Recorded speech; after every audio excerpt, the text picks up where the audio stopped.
All right. So obviously, I've shared with you earlier that this is absolutely free platform.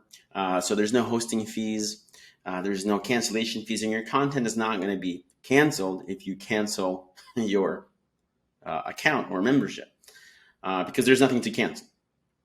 So I think this is one of the best strengths of Tumblr using as your first website is if you decide that the project is doomed or it's silly or for some reason you have to cancel your project, stop working on it.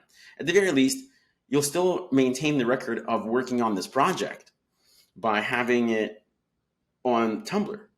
And as long as you maintain your .com or .whatever domain and have that connection going, that's also going to be served on your domain's name.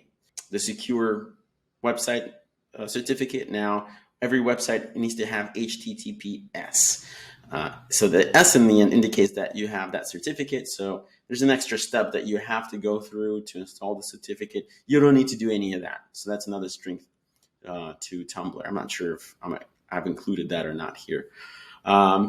You have so the dashboard. The dashboard is pretty simple. The dashboard kind of gives you the same feel for social media. If you're familiar with Facebook, Instagram, how you scroll through things.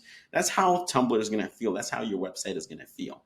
You're going to have a record of those posts that you make, and people just scroll through. Again, it's a micro blogging platform, but there's no reason why your website can't start as a blog about your idea, blog about your art, blog about your business, and it can be as simple as posts of portfolio, for example, for an artist. It's just pictures.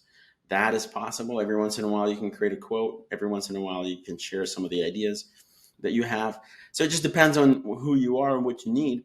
You can definitely utilize the strategy of blogging into your website, whether you're running a business, a photographer, a real estate agent, or an artist. It doesn't really matter.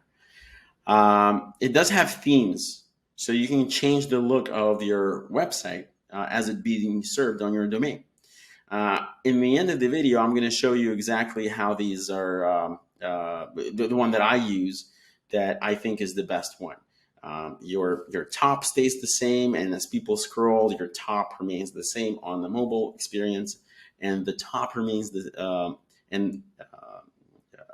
left-hand side of the screen on desktop remains still, whereas the timeline is on the right-hand side that gets the scrolling feature.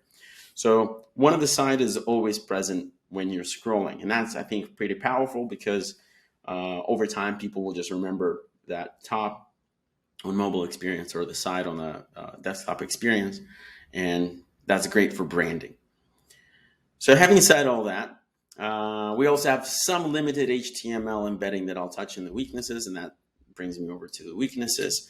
So these are the limited HTML embedding abilities that we're just talking about. So for example, you can bring, I believe, bracket script in there, which is a JS script, versus iframe. It's still HTML, but different approach to embedding, and one works and one does not work with HTML with Tumblr's HTML. Perhaps there's a hack to it that I don't know. I'm very limited in coding. I don't know anything about coding, so perhaps there's a tweak to it that I'm not aware. But straight out of the gate, you're able to embed certain things, and you're not able to embed certain things.